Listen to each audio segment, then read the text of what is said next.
السلام علیکم ورحمۃ اللہ وبرکاتہ۔ جی ویورز، کیسے ہیں؟ اللہ تعالیٰ آپ سب کو اپنے حفظ و امان میں رکھے اور اللہ تعالیٰ ہم سب کو ایمان اور صحت کی بہترین حالت میں رکھے۔ تو چلیے آج سورہ آل عمران کا رکوع نمبر 17 جو ہے اس کا پارٹ نمبر 2 مکمل کرتے ہیں۔ انہی واقعات کا تسلسل ہے غزوہ احد کے حوالے سے، مسلمانوں کے اندر جو کوئی عقیدے کے پختگی کے حوالے سے اور ایمان کی پختگی کے حوالے سے مسائل آ رہے تھے۔ اللہ تعالیٰ نے ان کی تربیت کے لیے جو کچھ بھی اس میں پریکٹیکلی اللہ تعالیٰ نے ان کو اس چیز میں غم میں سے گزارا، تو اسی کے بارے میں اللہ تعالیٰ مزید جو ہے وہ بیان فرما رہے ہیں۔ اعوذ باللہ من الشیطان الرجیم، بسم اللہ الرحمن الرحیم۔ اولما، کیا جب کبھی اصابتکم تمہیں پہنچی مصیبت، ان کو مصیبت، قد تحقیق اصاب تم پہنچا چکے، تم دے چکے، مثلیہا اس جیسی، کل تم کہنے لگے، انا کیوں کر ہاذا یہ آ گئی ہے، کل آپ فرما دیجئے، ہوا من عند انفسکم، یہ تمہارے کیے ہوئے کسی غلطی کی وجہ سے ہے، تمہارے کیے کی وجہ سے ہے، ان اللہ علی کل شیء قدیر، بے شک اللہ تعالیٰ ہر چیز پر قادر ہے۔ یعنی کہ جو بھی مصیبت آتی ہے یہ انسان کے کسی گناہ یا کسی غلطی کی وجہ سے آتی ہے۔ اس چیز کا اللہ تعالیٰ نے یہ درس دیا یہاں پہ کہ جو کچھ خیر یا بھلائی میں سے آتی ہے، انبیاء کا بھی یہ شیوہ اور رسول اور طریقہ رہا ہے کہ اللہ تعالیٰ کی نسبت کرتے تھے ایسے کام کو جس طرح کہ فائدہ مرید تو، جب میں بیمار ہوتا ہوں، یشفین، وہ شفا دیتا ہے، شفا کو اللہ کی طرف نسبت کرنا اور بیمار ہونے کو اپنی طرف۔ تو یہ انبیاء کا طریقہ کار بھی رہا ہے، اور بے شک ویسے تو ہر چیز اللہ ہی کی طرف سے ہے، بیماری بھی اور شفا بھی، لیکن یہ کہنا جو ہے ایک ادب کا ایک طریقہ کار ہے، اخلاقی ضابطہ حیات ہیں، اور یہ ایمان کی ایک صورت ہے۔ تو یہاں بھی اللہ تعالیٰ نے فرمایا کہ جو تمہیں مصیبت پہنچی تم ان کو ایسا غم پہلے دے چکے ہو، یعنی غزوہ بدر میں، اور اگر اب تم کہو کہ یہ کیسے آئی ہے تو اس میں تمہاری بھی غلطی شامل تھی۔ وما اصابکم، اور جو تمہیں پہنچی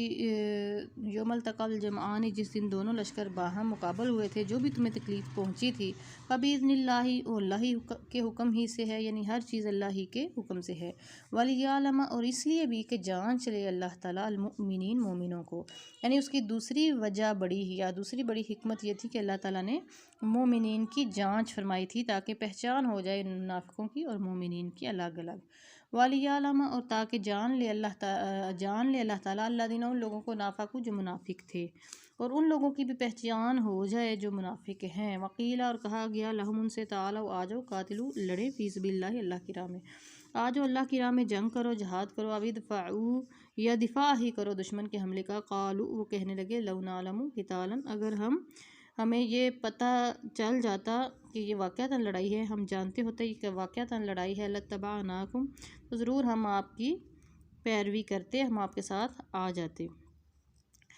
ہم للکفری، اس دن وہ کفر کے، یوم دن، اس دن، اقرب، زیادہ قریب تھے، منہم، ان میں سے، للایمانی، ایمان کی نسبت، اس دن وہ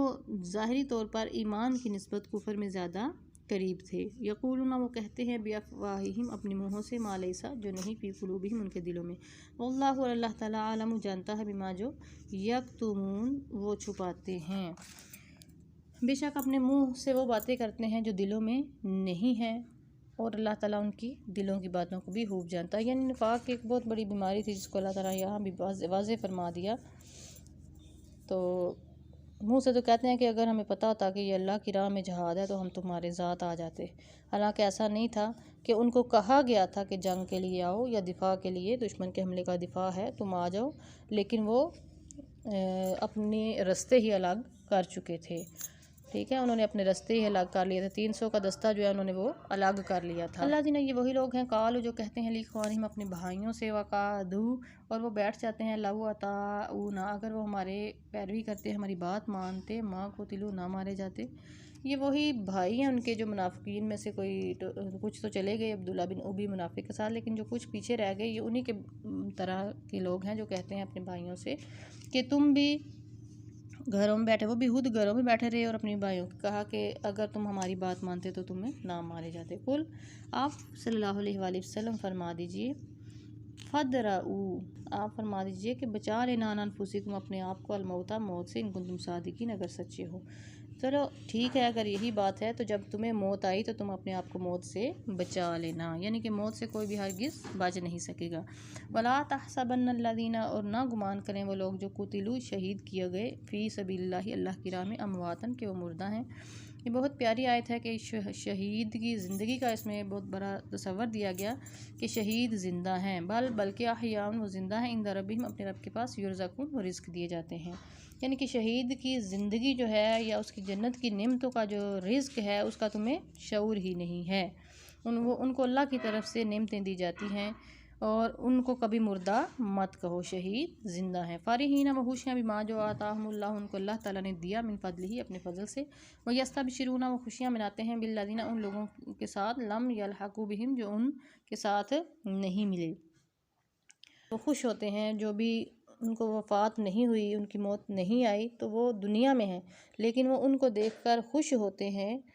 کیوں خوش ہوتے ہیں؟ اس لیے کہ وہ بھی ان کی طرح ان کے طریقہ کار پر چل رہے ہیں۔ اللہ، یہ کہ نہ خوف ہوگا علیہم، ان پر، ولا ہم، اور نہ وہ، یحزنون، غمگین ہوں گے۔ یعنی کہ وہ خوش ہوتے ہیں کہ ان پر بھی اور جو ان کے پیچھے آ رہے ہیں ان کی نسلوں میں سے، ان پر بھی کوئی خوف نہیں ہوگا اور نہ وہ غمگین ہوں گے۔ یعنی کہ اللہ تعالیٰ نے ان کے خوف سارے مٹا دیے۔ یستبشرون، وہ خوشیاں مناتے ہیں، بنعمت من اللہ، اللہ کی طرف سے نعمت پر، وفضل، اور فضل پر، وان اللہ، اور اللہ تعالیٰ بے شک، لا یضیع، نہیں ضائع فرماتا، اجر المؤمنین، مومنوں کا اجر۔ بے شک اللہ تعالیٰ مومنین کا اجر ضائع نہیں فرماتے۔